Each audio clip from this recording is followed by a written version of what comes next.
আমাদের সংস্কৃতি, আমাদের সংস্কার সর্বদা থাকবে আমাদের সাথে। ভারতের মহান গ্রন্থ আর কাব্যের সম্পূর্ণ সংকলন।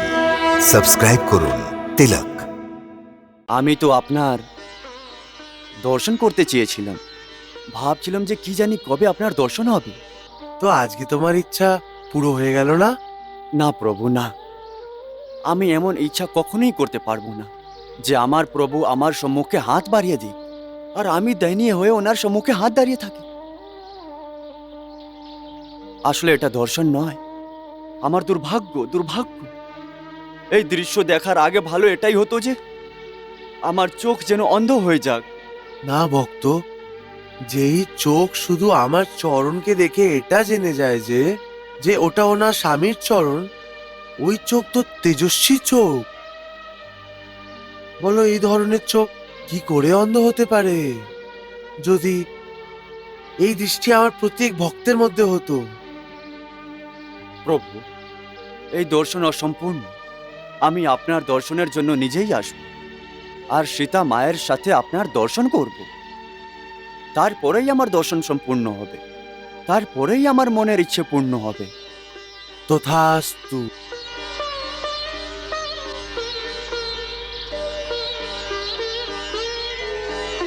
আমি ধন্য হয়ে গেছি প্রভু, আমি ধন্য হয়ে গেছি।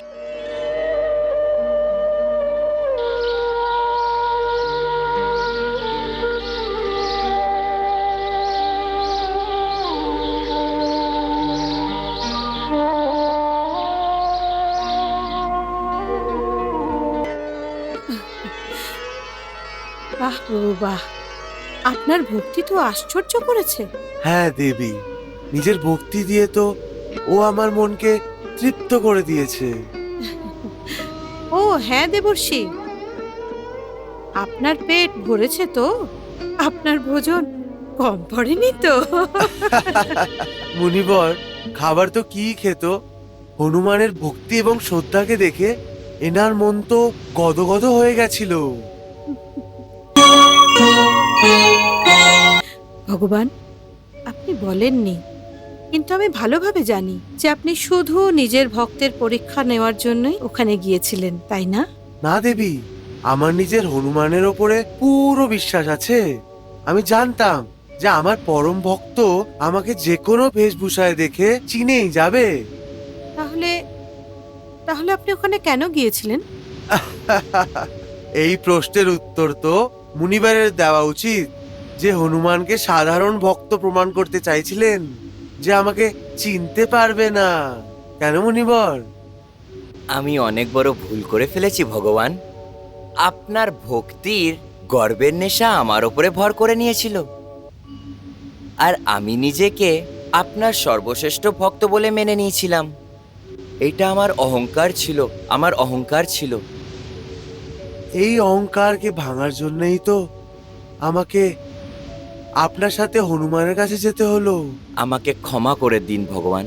আমি স্বীকার করছি, আমি স্বীকার করছি যে হনুমানই আপনার পরম ভক্ত। ভক্ত তো সম্পূর্ণ সমর্পণের নাম হয়।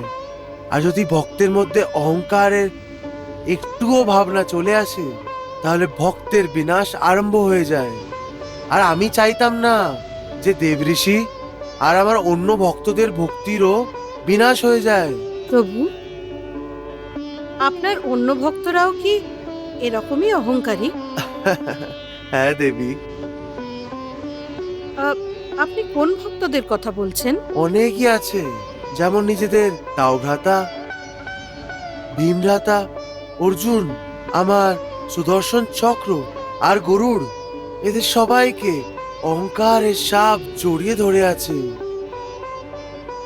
কাউর বাহুবলের অহংকার হয়, তো কাউর নিজের ধনুর্বিদ্যার উপরে অহংকার। এই সবাই আমার নিজের। আমি এদেরকে হারাতে চাই না, সেই জন্য এদের অহংকারও ভাঙতে হবে। কিন্তু ভগবান, আপনি এদের অহংকার কি করে ভাঙবেন? আমি না দেবী, আমার পরম ভক্ত হনুমান এই সমস্ত প্রাণীদের অহংকারকে ভাঙবে। আর এখন তো হনুমানকে বাসুদেব ভগবানকেও সোজা করতে হবে। বাসুদেব ভগবানকেও সোজা করতে হবে? হ্যাঁ মুনিবর। প্রভু, এইটা আমি কি শুনছি? মুনিবর, এই পৃথিবীতে আরো একজন বাসুদেব জন্ম নিয়েছে। বাসুদেব ভগবান, পন্ডরক নগরের রাজা। বাসুদেব পৌণ্ড্রক?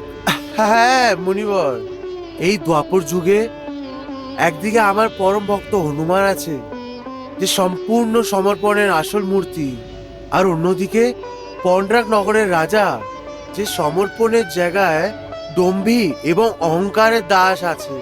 ও নিজেকে বাসুদেব বলে। ও শঙ্খ, পদ্ম, গদা আর সুদর্শন চক্রও গ্রহণ করে রেখেছে। সুদর্শন চক্রও গ্রহণ করে রেখেছে?